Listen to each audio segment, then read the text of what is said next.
हाल ही में भारत ने किस देश के साथ पाइपलाइन परियोजना शुरू की है? तो अभी हाल ही में भारत ने बांग्लादेश के साथ एक पाइपलाइन परियोजना शुरू की है, यानी कि इस क्वेश्चन का बी ऑप्शन सही है। अच्छा, ये पाइपलाइन परियोजना शुरू क्यों की जाती है? जैसे क्रूड ऑयल होता है, एक देश से दूसरे देश ट्रांसफर होता है, तो ये पाइपलाइन के थ्रू होता है। नेचुरल गैस जो ट्रांसफर होती है वो पाइपलाइन के थ्रू होती है। तो अभी हाल ही में इंडिया ने बांग्लादेश के साथ एक पाइपलाइन परियोजना शुरू की है। अब ये परियोजना कितने किलोमीटर लंबी है? ये 130 किलोमीटर लंबी है। हमारे प्रधानमंत्री नरेंद्र मोदी और बांग्लादेश की प्रधानमंत्री शेख हसीना ने वीडियो कॉन्फ्रेंसिंग करके इस परियोजना की शुरुआत की है। अब परियोजना बांग्लादेश के तहत है, तो आप मैप में देख लीजिए, ये है बांग्लादेश।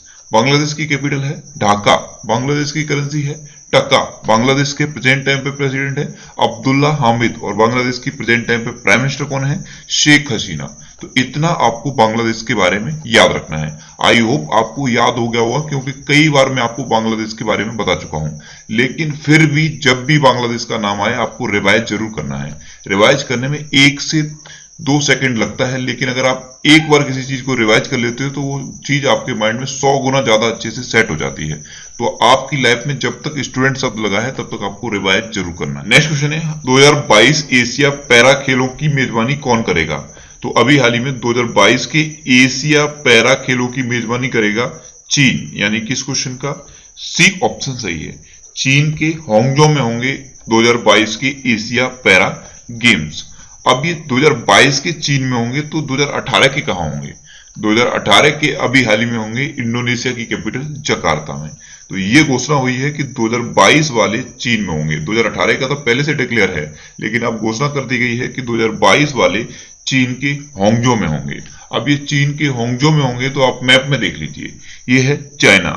चाइना की कैपिटल है बीजिंग। चाइना की करेंसी है रेनमिनबी। चाइना की करेंसी में बहुत कंफ्यूजन हुआ था, मैंने बहुत सारे स्टूडेंट को मैसेज कर करके रिप्लाई किया था। आप याद रखिए, चाइना की करेंसी है रेनमिनबी। जैसे इंडिया की करेंसी है रुपया, उसी तरह से चाइना की करेंसी है रेनमिनबी। अब कंफ्यूजन क्या होता है, रेनमिनबी और युआन में कंफ्यूज हो जाते हैं स्टूडेंट। तो आप याद रखिए, रेनमिनबी का ही पार्ट है युआन। जैसे एक रुपए का पार्ट है पैसा, उसी तरह से रेनमिनबी का ही पार्ट है युआन। और अगर आपसे पूछा जाए कि चाइना की ऑफिशियल करेंसी क्या है, तो आप रेनमिनबी ही बताएंगे, और इसे पीपुल्स बैंक ऑफ चाइना जारी करता है। तो चाइना की कैपिटल क्या है?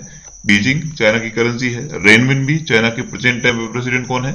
Xi Jinping. तो इतना आप चाइना के बारे में याद रखें। नेक्स्ट क्वेश्चन है, हाल ही में सिंगापुर ग्रांड प्री 2018 किसने जीता है? तो अभी हाल ही में सिंगापुर ग्रांड प्री 2018 जीता है लुइस हैमिल्टन ने, यानी कि इस क्वेश्चन का बी ऑप्शन सही है। ये जो आपको इमेज में दिखाई दे रहे हैं, यही है लुइस हैमिल्टन, और इन्होंने ही अभी हाल ही में सिंगापुर ग्रांड प्रिक्स जीता है। अब यहां से क्वेश्चन और क्या बन सकता है कि ये लुइस हैमिल्टन है, ये किस कंपनी के ड्राइवर हैं? तो ये मर्सिडीज के हैं। अब इन्होंने जीता है सिंगापुर ग्रांड प्रिक्स, तो सेकंड नंबर पे कौन रहे हैं? तो सेकंड नंबर पे रहे हैं मैक्स वर्स्टप्पन। ये जो मैंने फर्स्ट ऑप्शन पे लिखे हैं, ये सेकंड नंबर पे रहे हैं मैक्स वर्स्टप्पन।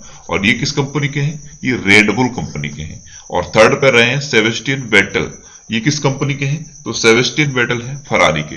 इनकी कंपनी बहुत पूछी जाती है क्वेश्चन में, ये किस कंपनी के हैं, तो इनकी कंपनी भी आपको याद रखनी है। नेक्स्ट क्वेश्चन है, हाल ही में ताजिंदर मुखर्जी किस कंपनी के नए सीएमडी बने हैं?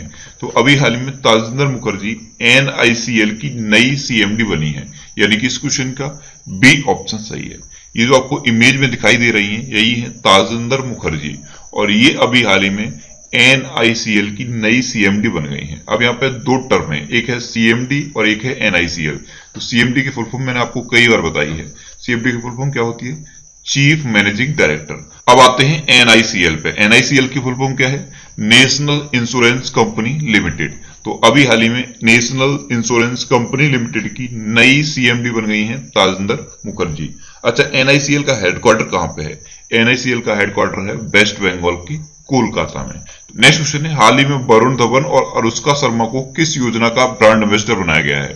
तो अभी हाल ही में वरुण धवन और अनुष्का शर्मा को कौशल भारत मिशन का नया ब्रांड एम्बेसडर बनाया गया है, यानी कि इस क्वेश्चन का सी ऑप्शन सही है। अब माइंड में क्वेश्चन ये आ जाता है, ये कौशल भारत मिशन है क्या? तो इस मिशन के द्वारा लघु उद्योग को प्रमोट किया जाता है। जैसे हथकरघा उद्योग है, एक लघु उद्योग है, इसको प्रमोट किया जाएगा। तो इस तरह के लघु उद्योग को प्रमोट किया जाता है कौशल भारत मिशन में, और इसकी अभी हाल ही में नए ब्रांड एम्बेसडर बने हैं वरुण धवन और अनुष्का शर्मा। नेक्स्ट क्वेश्चन है, हाल ही में मैक्सिको के सर्वोच्च नागरिक सम्मान से किसे सम्मानित किया गया है?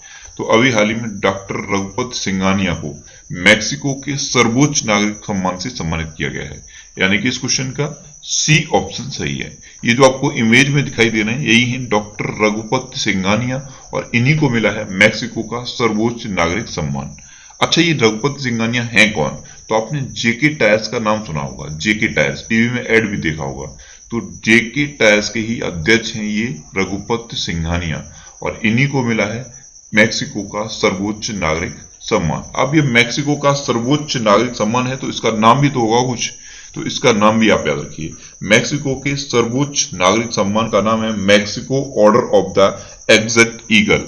ये मैक्सिको के नॉन गवर्नमेंट एम्प्लॉय को दिया जाता है, जो मैक्सिको के नॉन गवर्नमेंट एम्प्लॉय हैं उनको दिया जाता है, और ये है मैक्सिको का सर्वोच्च नागरिक सम्मान। अब ये मैक्सिको का है तो आप मैप में देखिए, ये है मैक्सिको, मैक्सिको की कैपिटल है मैक्सिको सिटी, मैक्सिको की करेंसी है पीसो, और मैक्सिको के प्रेसिडेंट कौन है? ईपी नाइटो। तो इतना आपको मैक्सिको के बारे में भी याद रखना है। क्वेश्चन है, हाल ही में विश्व की पहली हाइड्रोजन संचालित ट्रेन किस देश ने लॉन्च की है? तो अभी हाल ही में विश्व की पहली हाइड्रोजन संचालित ट्रेन लॉन्च की है जर्मनी ने, यानी कि इस क्वेश्चन का सी ऑप्शन सही है। पहले आप इमेज में देखिए, ये है विश्व की पहली हाइड्रोजन संचालित ट्रेन, और इसे लॉन्च किया है जर्मनी ने। अच्छा, माइंड में क्वेश्चन आ जाता है कि नॉर्मल ट्रेन इतनी अच्छी खासी चल रही है तो फिर ये हाइड्रोजन ट्रेन क्यों? तो पर्यावरण प्रदूषण को रोकने की वजह से इसे लॉन्च किया गया है हाइड्रोजन ट्रेन को। ये प्रदूषण बहुत ही कम करती है, नॉर्मल ट्रेन के कंपैरिजन में ये बहुत कम प्रदूषण करती है, तो पर्यावरण प्रदूषण की वजह से इसे लॉन्च किया गया है। अब इसे लॉन्च जर्मनी ने किया है, तो आप मैप में देखिए, ये है जर्मनी, जर्मनी की कैपिटल है बर्लिन, जर्मनी की करेंसी है यूरो, और जर्मनी के प्रेजेंट टाइम में प्रेसिडेंट कौन है? Frank Walter Steinmeier. और प्रेसिडेंट से भी ज्यादा इंपोर्टेंट है जर्मनी की चांसलर। जर्मनी की चांसलर बहुत पूछी जाती हैं, तो आप याद रखिए जर्मनी की चांसलर है एंजेला मर्केल। कौन है? Angela Merkel. नेक्स्ट क्वेश्चन है, हाल ही में ई सहज पोर्टल किसने लॉन्च किया है? तो अभी हाल ही में हमारे प्रेजेंट टाइम के गृह सचिव राजीव गौबा ने ई सहज पोर्टल लॉन्च किया है, यानी कि इस क्वेश्चन का सी ऑप्शन सही है। अब माइंड में क्वेश्चन ये आता है कि आखिर ये ई सहज पोर्टल है क्या? तो आपने देखा होगा जब भी आप कोई बिजनेस स्टार्ट करते हैं तो आपको सेफ्टी परमिशन लेनी पड़ती है गवर्नमेंट से, सुरक्षा परमिशन लेनी पड़ती है गवर्नमेंट से, अलग अलग तरह की सुरक्षा परमिशन लेनी पड़ती है, जैसे फायर सेफ्टी की परमिशन अलग से, तो इस तरह की परमिशन लेनी पड़ती है। तो इस तरह की परमिशन आपको ऑनलाइन मिल जाएंगी इस ई सहज पोर्टल से। तो आपको याद रखना है कि ई सहज पोर्टल किसने लॉन्च किया है? ये लॉन्च किया है हमारे प्रेजेंट टाइम के गृह सचिव राजीव गौबा ने। क्वेश्चन है, हाल ही में प्रधानमंत्री मोदी ने अटल इंक्यूबेशन सेंटर का उद्घाटन कहां किया है? तो अभी हाल ही में हमारे प्रधानमंत्री नरेंद्र मोदी ने वाराणसी के बीएचयू में अटल इंक्यूबेशन सेंटर का उद्घाटन किया है, यानी कि इस क्वेश्चन का सी ऑप्शन सही है। अभी प्रधानमंत्री ने अपना जन्मदिन मनाया है वाराणसी में, और वहीं पर प्रधानमंत्री मोदी ने वाराणसी के लिए अलग अलग परियोजनाओं की घोषणा की। इसी में से एक है अटल इंक्यूबेशन सेंटर। ये आपको याद रखना है क्योंकि ये अटल बिहारी वाजपेयी जी के नाम से रिलेट करके बनाई गई है, तो ये क्वेश्चन आपसे पूछा जा सकता है। तो इस योजना का नाम आप याद कर लीजिए, अटल इंक्यूबेशन सेंटर, और ये कहाँ शुरू की गई है? वाराणसी में बीएचयू में। और किसने घोषणा की है? प्रधानमंत्री मोदी ने। आप जानते हैं प्रधानमंत्री मोदी का संसदीय क्षेत्र है वाराणसी, और वाराणसी से रिलेटेड कर मैंने आपको एक इंपोर्टेंट क्वेश्चन बनाया था, 15वां प्रवासी भारतीय दिवस कहां मनाया जाएगा? वाराणसी में। आपको ये चीजें याद रखनी है, जब भी कोई चीज नाम आए तुरंत आपको रिलेट करके याद कर लेना है। जैसे वाराणसी का नाम आ गया तो तुरंत रिलेट करिए 15वें प्रवासी भारतीय दिवस से। इससे होता क्या है कि बहुत सारी चीजें याद हो जाती हैं। नेक्स्ट क्वेश्चन है, हाल ही में परमाणु ऊर्जा आयोग का अध्यक्ष किसे नियुक्त किया गया है? तो अभी हाल ही में कमलेश नीलकांत व्यास को परमाणु ऊर्जा आयोग का नया अध्यक्ष नियुक्त किया गया है, यानी कि इस क्वेश्चन का बी ऑप्शन सही है। ये जो आपको इमेज में दिखाई दे रहे हैं यही है कमलेश नीलकांत व्यास, और इनको अभी हाल ही में परमाणु ऊर्जा आयोग का नया अध्यक्ष नियुक्त किया गया है। ये अभी कहाँ के अध्यक्ष हैं? ये अभी प्रेजेंट टाइम पे बार्क के अध्यक्ष हैं, भाभा एटॉमिक रिसर्च सेंटर के, लेकिन अब ये परमाणु ऊर्जा आयोग के नए अध्यक्ष बन जाएंगे। तो इस क्वेश्चन का बी ऑप्शन सही है। हाल ही में स्वच्छ विद्यालय पुरस्कार किसने प्रदान किए हैं? तो हमारे प्रेजेंट टाइम के एमएचआरडी मिनिस्टर प्रकाश जावड़ेकर ने अभी हाल ही में स्वच्छ विद्यालय पुरस्कार प्रदान किए हैं।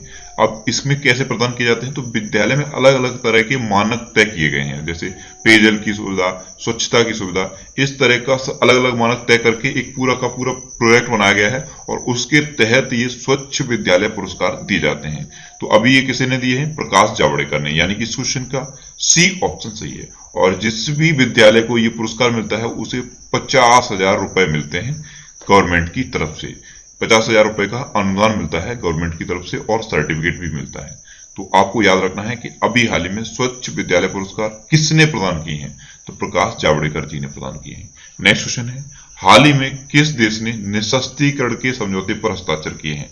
तो अभी हाल ही में उत्तर कोरिया ने निशस्त्रीकरण के समझौते पर हस्ताक्षर किए हैं, यानी कि इस क्वेश्चन का बी ऑप्शन सही है। उत्तर कोरिया बहुत सुना होगा आपने, उससे भी ज्यादा सुना होगा उत्तर कोरिया के तानासा का नाम। तो आप मैप में देखिए, ये है उत्तर कोरिया, ये जो आपको ऊपर दिख रहा है ये है उत्तर कोरिया, जो नीचे है वो है दक्षिण कोरिया। दक्षिण कोरिया के बारे में तो कल ही मैंने आपको बताया था। आज बात करते हैं उत्तर कोरिया के बारे में।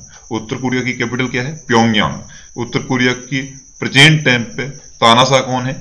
Kim Jong Un. इनका नाम आपने बहुत सुना होगा, तो उत्तर कोरिया की तानासा का नाम भी आप याद रखिए। और उत्तर कोरिया की करेंसी क्या है? North Korean von. और कल मैंने आपको बताया था कि इस मैप से एक इंपॉर्टेंट क्वेश्चन बनता है कि नॉर्थ कोरिया और साउथ कोरिया को डिवाइड करने वाली लाइन को क्या कहते हैं? तो इसे कहते हैं 38th पैरेलल। ये क्वेश्चन कई बार मैं आपको बता चुका हूं, लेकिन फिर भी जब भी आप इस मैप को देखें ये क्वेश्चन आपके माइंड में क्लिक करना चाहिए कि नॉर्थ कोरिया और साउथ कोरिया को डिवाइड करने वाली लाइन को क्या कहते हैं? 38th parallel. हाल ही में डायल FIR लॉन्च करने की घोषणा किस राज्य सरकार ने की है? तो अभी हाल ही में उत्तर प्रदेश गवर्नमेंट ने डायल FIR लॉन्च करने की घोषणा की, यानी कि इस क्वेश्चन का बी ऑप्शन सही। करने से पहले एक प्रश्न पूछता हूं, सिर्फ 15 सेकंड का समय दूंगा। नंधौर अभ्यारण्य में आपका स्वागत है, यहां पे लिखा है, ये कहां पे है?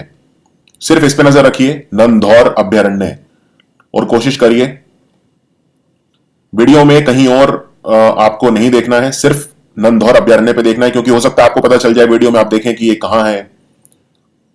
और ये न्यूज में क्यों है? क्योंकि इसको टाइगर रिजर्व का दर्जा दिया जाएगा। टाइगर रिजर्व का दर्जा दिया जाएगा इसे।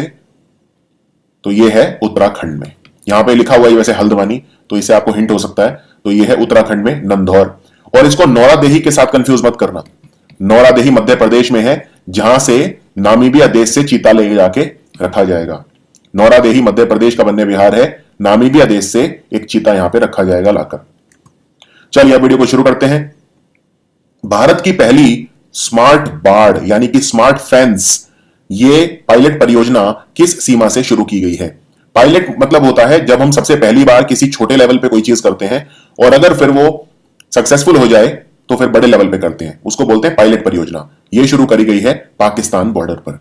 तो पाकिस्तान बॉर्डर पर हम स्मार्ट फेंसिंग करेंगे, जिससे जो वहां से शत्रुओं का आगमन है, टेररिस्ट वगैरह ना घुसे और इलीगल इमिग्रेंट ना घुसे। तो आंसर है Pakistan border. US India strategic and partnership forum के बोर्ड में कौन सा भारतीय व्यक्ति शामिल किया गया है?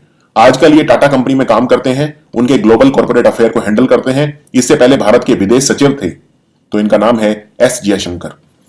फॉरेन सेक्रेटरी थे भारत के, और आज हमारे फॉरेन सेक्रेटरी हैं विजय केशव गोखले। विजय केशव गोखले। सो आंसर है एस जयशंकर। वायु प्रदूषण की जांच के लिए किस राज्य की सरकार ने उद्योगों के लिए एक स्टार रेटिंग प्रणाली लॉन्च करी है? यानी जो इस राज्य के इंडस्ट्रीज हैं उन्हें स्टार रेटिंग दी जाएगी। अगर वो ज्यादा प्रदूषण करते हैं तो उनकी रेटिंग कम हो जाएगी, अगर वो कम प्रदूषण करते हैं तो उनकी रेटिंग अच्छी हो जाएगी। इससे पता चल जाएगा कि जो इंडस्ट्री है वो कितना प्रदूषण कर रही है, और सारी इंडस्ट्री आपस में क्या करेंगी, अच्छी से अच्छी रैंकिंग लेने की कोशिश करेंगी, अच्छी से अच्छी रेटिंग लेने की कोशिश करेंगी। इस वजह से इनमें आपस में प्रतिस्पर्धा होगी और प्रदूषण कम होगा, ऐसा इस राज्य का मानना है। यह है ओडिशा। ओडिशा की राजधानी है भुवनेश्वर। यहां पे मैं यह भी बताना चाहूंगा आपको कि जो हरियाणा है, हरियाणा ने ऐसी ही चीज एक 7 स्टार ये शुरू करी है ग्राम पंचायत के लिए। तो जो हरियाणा के ग्राम पंचायत है उन्हें 7 स्टार रेटिंग दी जाएगी। पहला अंतरराष्ट्रीय मकाम संगीत उत्सव यह कहां पर आयोजित किया गया था? मकाम नाम का संगीत उत्सव उज्बेकिस्तान में आयोजित किया गया। उज्बेकिस्तान की राजधानी है ताशकंद। ताशकंद। और जो जयपुर लिटरेरी फेस्टिवल है हर साल जयपुर में होता है, इस साल हुआ अमेरिका के ह्यूस्टन में। ह्यूस्टन। भारत और बांग्लादेश के बीच मैत्री उत्पाद पाइपलाइन परियोजना हाल ही में शुरू की गई। यह पश्चिम बंगाल के कौन से शहर को बांग्लादेश के पर्वतीपुर से जोड़ेगी? तो भारत और ये जो बांग्लादेश है उनके बीच में एक पाइपलाइन बनेगी बहुत लंबी, और इस पाइपलाइन के थ्रू जो गैस वगैरह है वो एक जगह से दूसरी जगह आसानी से जा सकेगी। ये पश्चिम बंगाल के सिलीगुड़ी को बांग्लादेश के पार्वतीपुर से जोड़ेगी। इसके अलावा आपको बता दूं, बांग्लादेश में जो ये पार्वतीपुर है ये वहां के दिनाजपुर जिले में है। बांग्लादेश की राजधानी ढाका है, और बांग्लादेश और भारत के बीच अखौरा से अगरतला तक एक ट्रेन भी चलाई जाएगी। इसकी जो कुल लंबाई है ये आपको याद रखनी है, बहुत इंपॉर्टेंट है। 130 किलोमीटर लंबी पाइपलाइन है ये। इसका सिर्फ 6 किलोमीटर भारत में होगा और 124 किलोमीटर बांग्लादेश में होगा। इस पाइपलाइन को जो डीजल मिलेगा वो मिलेगा नुमालीगढ़ से, असम की नुमालीगढ़ रिफाइनरी से। ये काफी इंपॉर्टेंट है। तो आपको मैं बता दूं भारत में इंपॉर्टेंट रिफाइनरी कौन कौन सी हैं। तो सबसे पहले बात करते हैं इंडियन ऑयल कॉर्पोरेशन की रिफाइनरी। बिहार में है बरौनी में, गुजरात में है कोयाली। रिफाइनरी होती क्या है पहले ये समझ लो। हम कच्चा तेल खरीदते हैं, क्रूड ऑयल कच्चा तेल खरीदते हैं ईरान, इराक और सऊदी अरब से। हमारा मैक्सिमम ऑयल इन 3 कंट्री से आता है। उसके बाद इसको हम फिल्टर करते हैं, जिसको अंग्रेजी में बोलते हैं फ्रैक्शनल डिस्टिलेशन। फ्रैक्शनल डिस्टिलेशन से हम पेट्रोल निकालते हैं, डीजल निकालते हैं, नेचुरल गैस वगैरह, ये जो जिसे कहते हैं वैसलीन या पेट्रोलियम जेली, ये सब निकालते हैं, एलपीजी गैस निकालते हैं। इस तरह की मतलब चीजें निकलती हैं इसमें फ्रैक्शनल डिस्टिलेशन के बाद।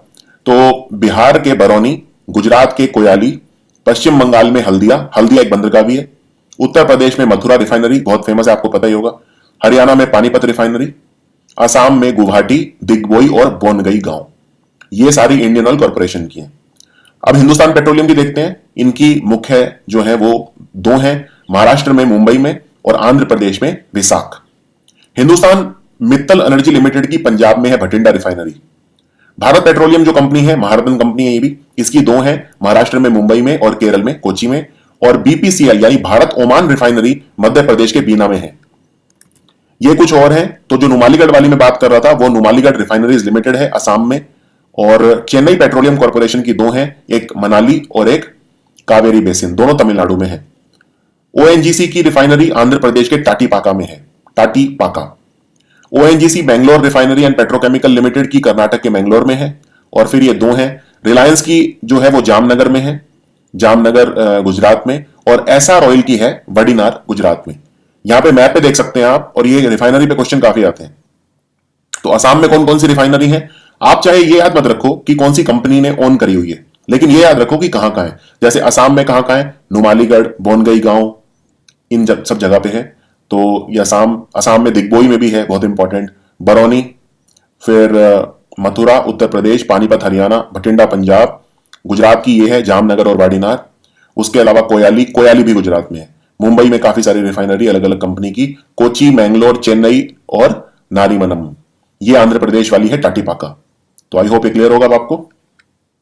केंद्रीय गृह सचिव श्री राजीव गाबा, इन्होंने सुरक्षा मंजूरी देने के लिए यानी सिक्योरिटी क्लियरेंस देने के लिए एक ऑनलाइन पोर्टल को लॉन्च करा है। इसका नाम क्या है?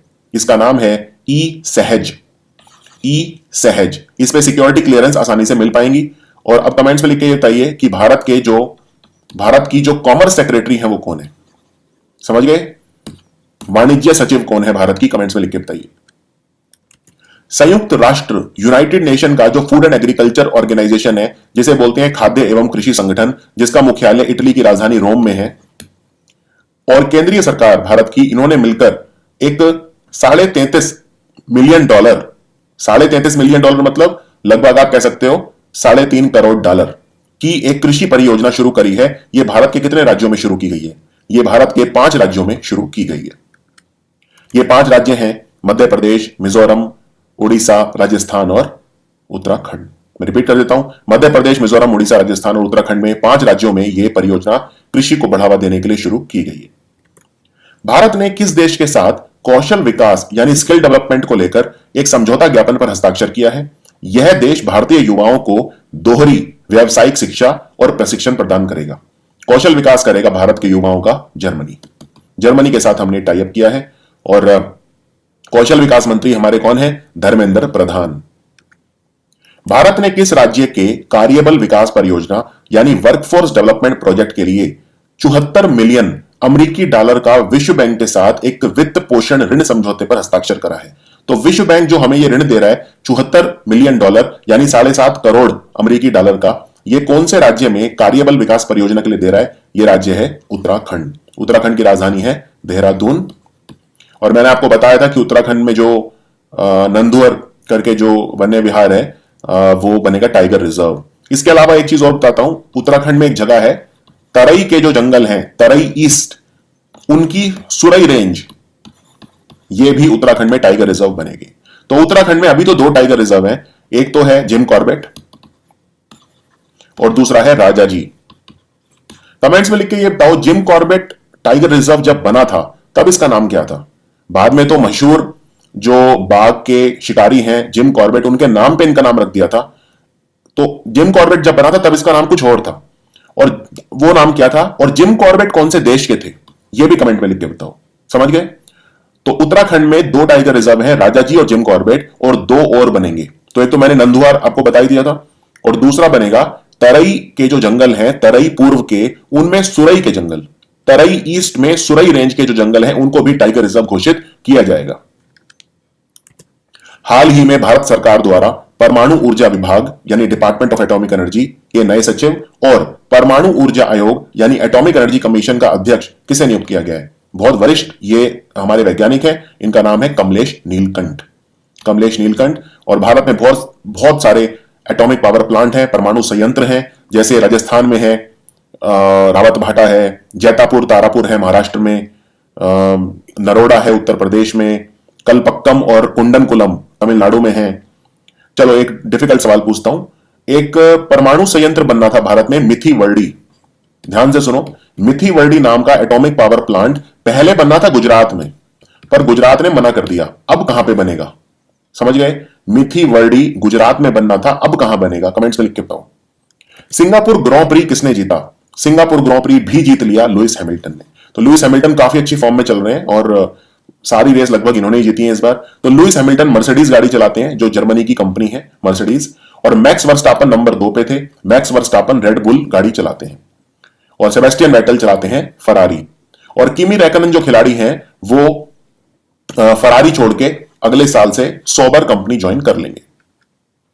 प्रसिद्ध अंकोर वाट का मंदिर कौन से देश में है? अंकोर वाट का मंदिर जब बना था तो भगवान विष्णु का मंदिर था, हिंदू धर्म का, लेकिन बाद में इसे बुद्ध धर्म का मंदिर उसमें बदल दिया गया था। यह है कंबोडिया में। आपको दिखा देता हूं, यह मंदिर बहुत ही भव्य मंदिर है ये, और कंबोडिया की राजधानी है फनोम पनाह। फनोम पनाह कंबोडिया की राजधानी है, और यहां की मुद्रा है रियल। रियाल नहीं, रियल। रियाल कहां की है? एक तो ईरान की है और एक सऊदी अरब की है। दश्त ए मार्गो नाम का एक मरुस्थल, इसे मृत्यु का रेगिस्तान भी कहा जाता है, डेजर्ट ऑफ डेथ, ये कौन से देश में है? दश्त ए मार्गो, ये है अफगानिस्तान में। तो मैप पे देख लिए, ये है हमारा भारत, पाकिस्तान, अफगानिस्तान। अफगानिस्तान एक लैंड लॉक्ड कंट्री है, कोई समुद्री सीमा नहीं लगती, इसीलिए ईरान का जो छाबर बंदरगाह बन रहा है उसे अब ये भी यूज करेगा। ठीक है? तो अफगानिस्तान में यहां दक्षिण में यहां पर है दश्त ए मार्गो। दश्त ए मार्गो। अफगानिस्तान की राजधानी है काबुल, और अफगानिस्तान और पाकिस्तान का जो बॉर्डर है उसे बोलते हैं डुरंड रेखा। अफगानिस्तान के जो राष्ट्रपति हैं वो भारत आए हुए हैं, अभी कल ही आए हैं, अशरफ घानी। एक झील है जिसका नाम है विनीपेग झील, ये कौन से देश में है?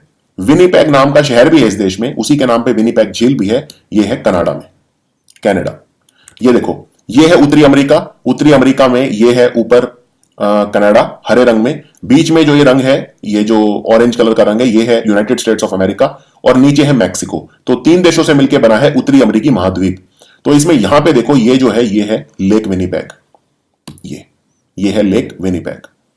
और एक नियाग्रा फॉल आपने सुना है? नियाग्रा वाटरफॉल बहुत ही बड़ा जलप्रपात है जो अमेरिका और कनाडा के बॉर्डर पर है, नियाग्रा फॉल। हाल ही में कौन सी बीमा कंपनी है जिन्होंने इंटरनेशनल ओलंपिक कमेटी, जिसका मुख्यालय है लॉज़ैन में, लॉज़ैन है स्विट्जरलैंड में, तो अंतरराष्ट्रीय ओलंपिक समिति के साथ 10 साल का सौदा एक उस पर हस्ताक्षर करे हैं। ये ओलंपिक खेलों की स्पॉन्सर बन गई है।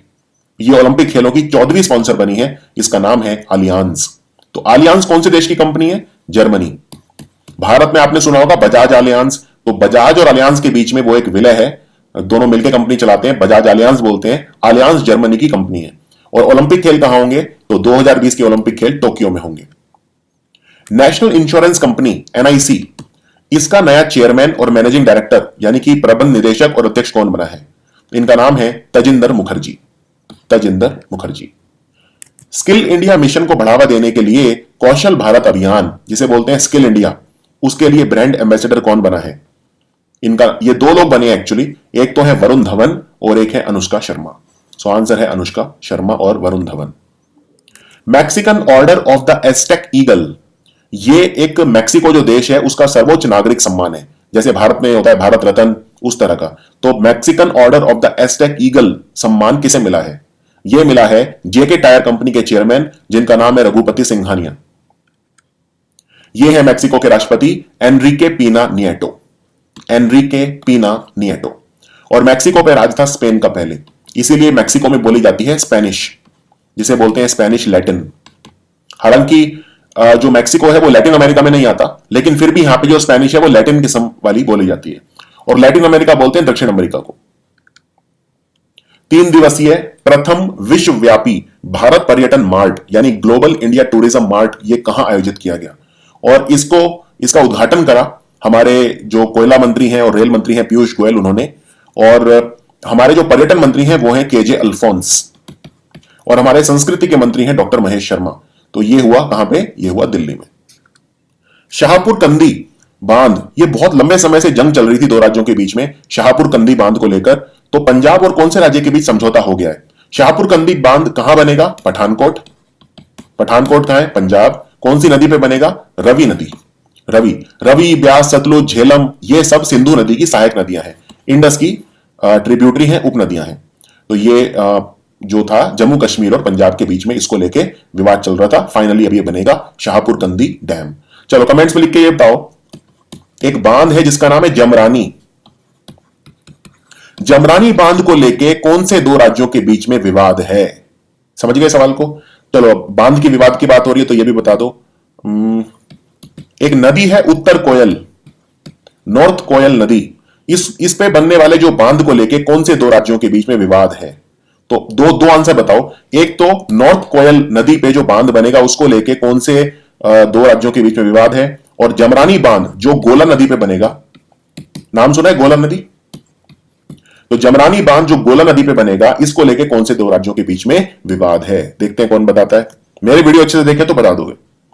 भारत और कौन से देश ने 5000 मैट्रिक टन तापमान नियंत्रित गोदाम यानी टेम्परेचर कंट्रोल्ड वेयरहाउस बनाने के लिए समझौता करा है? भारत इस देश को ऋण भी देगा बनाने के लिए, यह है श्रीलंका। अब उत्तर प्रदेश में पेपर हुआ था, Uttar Pradesh subordinate services selection commission की तरफ से यानी यूपीएसएसएससी की तरफ से। यह था सम्मिलित व्यापम प्रशिक्षक एवं क्षेत्रीय युवा कल्याण एवं प्रादेशिक विकास दल अधिकारी का पेपर। यह भी अभी हुआ था, शायद पिछले हफ्ते ही हुआ था। तो इसका पेपर भेजा है बच्चों ने मुझे, तो मैं डिस्कस कर लेता हूं जीके क्वेश्चन। काफी सारे जीके क्वेश्चन थे, सारे तो नहीं कर पाऊंगा, 25 कर लेता हूं आज, 25 कर लेता हूं कल। तो 25 क्वेश्चन फटाफट डिस्कस करते हैं। सबसे पहला सवाल यह है कि किस वर्ष भारत में बैंकों का राष्ट्रीयकरण हुआ था, यानी नेशनलाइजेशन हुआ था बैंक्स का, वो कब हुआ था? तो ये हुआ था 1969 में। जुलाई में भारतीय रिजर्व बैंक के गवर्नर कौन है? जुलाई 2018 में, मतलब लेटेस्ट पूछा है गवर्नर कौन है। तो ये आसान सवाल है, उर्जित पटेल हैं हमारे गवर्नर। फीफा विश्व कप किसने जीता? फीफा विश्व कप जीता इस बार फ्रांस ने, क्रोएशिया को हराया 4-2 से। टूर्नामेंट के सबसे अच्छे खिलाड़ी का पुरस्कार मिला क्रोएशिया के लूका मॉड्रिच को। विंबलडन किसने जीता? महिलाओं में, ठीक है। पुरुषों में तो जीता नोवाक जोकोविच ने, सर्बिया के खिलाड़ी हैं। महिलाओं में किसने जीता? एंजेलिक कर्बर, जर्मनी की खिलाड़ी हैं, सेरेना विलियम्स को फाइनल में हराया। और अभी अभी यूएस ओपन जीता है नोवाक जोकोविच ने और नाओमी ओसाका ने भी सेरेना विलियम्स को हराया है। 2018 में किस देश ने शून्य सहनशीलता सीमा प्रवर्तन कार्यक्रम लागू करके 3000 बच्चों को उनके परिवारों से अलग कर दिया? तो डोनाल्ड ट्रंप की पॉलिसी थी कि रेफ्यूजी के जो बच्चे हैं ये उनके लिए किया था, उनको परिवारों से अलग कर दिया गया zero tolerance border enforcement program के तहत। तो ये अमेरिका ने करा। टेस्ला कंपनी के सीईओ कौन है? टेस्ला कंपनी किसकी है? Elon Musk. तो आंसर है एलोन मस्क। और स्पेसएक्स कंपनी भी एलोन मस्क की है। उसके बाद ये क्वेश्चन आया था एंथोनी बोर्डेन, इनका निधन हो गया। ये क्या थे एंथोनी बोर्डेन? ये श्योर नहीं हूं मैं, आप बताइए इसका आंसर। ये मेरे को याद नहीं एंथोनी बोर्डेन कौन थे, आप बताइए। उसके बाद ये कि 13 बच्चे फंस गए। ये कहां फंसे? ये आसान है, थाईलैंड में फंसे थे। आपको याद होगा जो वो पानी में फंस गए थे, बहुत लंबे टाइम तक, उनको 4-5 दिन लग गए थे उनको निकालने में। थाईलैंड की बात है ये। नेशनल एग्रीकल्चर मार्केट क्या है? नेशनल एग्रीकल्चर मार्केट आपको पता है एक इलेक्ट्रॉनिक ट्रेडिंग प्लेटफॉर्म है, और यहां पे जो पारदर्शिता लाने के लिए जो एपीएमसी है, सारी जो क्या बोलते हैं इन्हें, कृषि मंडियां, उनको जोड़ दिया गया है। तो ये एक इलेक्ट्रॉनिक मार्केट है। तो इसमें नेशनल मार्केट फॉर एग्रीकल्चर नहीं, इलेक्ट्रॉनिक मार्केट होना चाहिए। तो ये है ई ट्रेडिंग प्लेटफॉर्म। तो आंसर हो गया सी। एक क्वेश्चन आया था कि भारत ने जो निर्यात करी है चीजें, उनमें जो 5 वस्तु हैं शीर्ष, उनमें से 2 कृषि उत्पाद कौन से हैं? यानी 5 एग्रीकल्चर वाली जो चीजें हमने सबसे ज्यादा जो वो करी हैं, एक्सपोर्ट करी हैं। और आपको बता दूं, पशुधन को भी हम कृषि में ही गिनते हैं, ठीक है ना। जो एनिमल हस्बेंड्री है वो भी हम एग्रीकल्चर का पार्टी मानते हैं। इनफैक्ट हम उन्हें डेयरी फार्मर बोलते हैं, डेयरी फार्मर या उस तरह के, मतलब अलग अलग वर्ड हमने बना रखे हैं।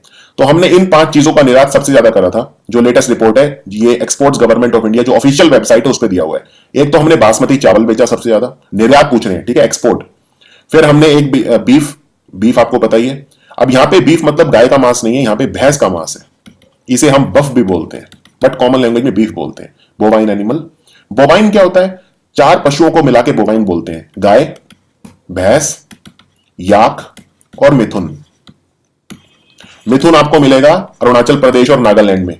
इन दोनों का राजकीय पशु है ये। भारत में 80% मिथुन होते हैं अरुणाचल प्रदेश में, और 15% होते हैं नागालैंड में, और फिर कुछ कुछ बस इधर उधर फैले हुए हैं। लेकिन मुख्यतः मिथुन जो मिलेगा वो 2 राज्यों में मिलेगा, अरुणाचल प्रदेश और नागालैंड। फिर हमने केकड़े वगैरह का निर्यात करा, फ्रोजन श्रिम्प एंड प्रॉन। फिर कॉटन यानी रुई, कपास, और फिर शुगर। तो इसमें जो आंसर हो गया वो हो गया चावल और चीनी। कृषि में भारत के कितने प्रतिशत जनता है जो कृषि में है? तो इकोनॉमिक सर्वे 2018 जो अरविंद सुब्रमण्यम ने दिया था, वो हमारे उस वक्त कौन थे? वो थे चीफ इकोनॉमिक एडवाइजर थे। तो इकोनॉमिक सर्वे के हिसाब से भारत की 50% जनता कृषि में है। तो आंसर हो गया 45 से 55%। 45 से 55। और हमारे जीडीपी का इकोनॉमिक सर्वे के हिसाब से 17 से 18% हमारे जीडीपी में कंट्रीब्यूट करता है कृषि, यानी कि एग्रीकल्चर। वो फसल बताओ जो सर्दियों में बोई जाती है और स्प्रिंग, वसंत में काट ली जाती है। सर्दियों में किसको बोते हो आप? नवंबर दिसंबर में कौन सी फसल बोई जाती है? सरसों हो गई, ये गेहूं हो गया, यानी कि रबी। तो आंसर हो गया रबी। यूएन ह्यूमन राइट्स काउंसिल, संयुक्त राष्ट्र मानवाधिकार आयोग न्यूज में क्यों आया था? क्योंकि अमेरिका ने नाम वापस ले लिया, अमेरिका ने छोड़ दिया। अमेरिका ने किस किस को छोड़ दिया? ट्रांस पैसिफिक पार्टनरशिप टीपीपी को छोड़ दिया, नाफ्टा को छोड़ दिया, north Atlantic free trade agreement को छोड़ दिया, यूनेस्को को छोड़ दिया अमेरिका ने। अमेरिका ने COP21 पेरिस क्लाइमेट एग्रीमेंट को छोड़ दिया, और अमेरिका ने यूएनएचआरसी यानी United nation human rights council को भी छोड़ दिया। तो आंसर है यूएसए लेफ्ट द काउंसिल। संयुक्त राज्य अमेरिका ने इजराइल पर निर्णयों से संबंधित मुद्दों के कारण परिषद छोड़ दी। ठीक है। भारत की पहली स्पोर्ट्स यूनिवर्सिटी कहां बन रही है? तो ये मणिपुर। ये तो आसान बहुत ही आसान सवाल है। उसके बाद कुछ कंप्यूटर के सवाल थे, मुझे अच्छे लगे 2-3 सवाल इसमें। इनमें से कौन सा कंप्यूटर सॉफ्टवेयर है जो डेटा संग्रहित करने, व्यवस्थित करने और हेरफेर के लिए किया जाता है? यानी कि storing, organising and manipulating data. किसमें डालते हो डेटा? फायरफॉक्स में नहीं, आउटलुक में नहीं, पावर पॉइंट में नहीं। तो आंसर है एक्सेल। इसमें डेटा डालते हो फिर उसे मैनिपुलेट करते हो। बिटकॉइन क्या है? बिटकॉइन डिजिटल करेंसी है। उसके बाद पूछा है डेटाबेस सॉफ्टवेयर कौन सा है? डेटाबेस सॉफ्टवेयर है ओरेकल RBDMS। नाम से ही पता चल रहा है, ओरेकल एक कंपनी है और ये बोलते हैं डेटाबेस मैनेजमेंट सिस्टम। तो DBMS की फुल फॉर्म होती है, तो ये डेटाबेस सॉफ्टवेयर है। और टैली क्या है? टैली है ये ERC बोलते हैं इसे, enterprise resource planning, ERP software बोलते हैं टैली को। तो इसमें डेटाबेस एक्चुअली सॉफ्टवेयर पूछा तो आंसर टैली होगा, ओरेकल नहीं होगा, क्योंकि सॉफ्टवेयर पूछा है आपसे। अगर पूछा होता डेटाबेस मैनेजमेंट सिस्टम कौन सा है तो आप मार्क करते ओरेकल RBDMS, लेकिन टैली जो है वो एक डेटाबेस सॉफ्टवेयर। तो आंसर मैं होता तो टैली मार्क करता। उसके बाद पूछा है कौन सा नियम है, कौन सा लॉ है जो प्रोसेसर स्पीड और overall processing power for computer ये कहता है कि वो डबल हो जाएगी हर 2 साल में। ये लॉ है मूर्स लॉ। मूर का नियम। Open source software, open source मतलब जो फ्री में मिलता है आपको, उसके लिए कोई पैसा देना नहीं पड़ता। विंडोज 10 आपको फ्री में नहीं मिलती, आपको खरीदनी पड़ती है। वो बात अलग है, आप 100 रुपए की सीडी डाल के लगवा लेते हो, वो एक अलग बात है। एडोब प्रोफेशनल खरीदना पड़ता है, नॉट एन एंटीवायरस बिल्कुल खरीदना पड़ता है, सिर्फ वो थोड़े से फीचर मिलते हैं कुछ टाइम के लिए, बाद में खरीदना पड़ता है। लिब्रे ऑफिस एक ओपन सोर्स सॉफ्टवेयर है। उत्तर प्रदेश किसके लिए फेमस है? कौन सी कढ़ाई होती है उत्तर प्रदेश में? इसको बोलते हैं चिकन करी। तो ये जो लखनऊ के आसपास का एरिया वहां पे होती है, लखनऊ और उसके आसपास के एरिया को, पहले जमाने में लखनऊ और उसके आसपास के एरिया को बोलते थे अवध। हाल ही में किस देश ने अपने बंदरगाहों का उपयोग भारत को करने की मंजूरी दी है? 4 ऑप्शन दिए गए हैं, इनमें से आपको अपना आंसर बताना है।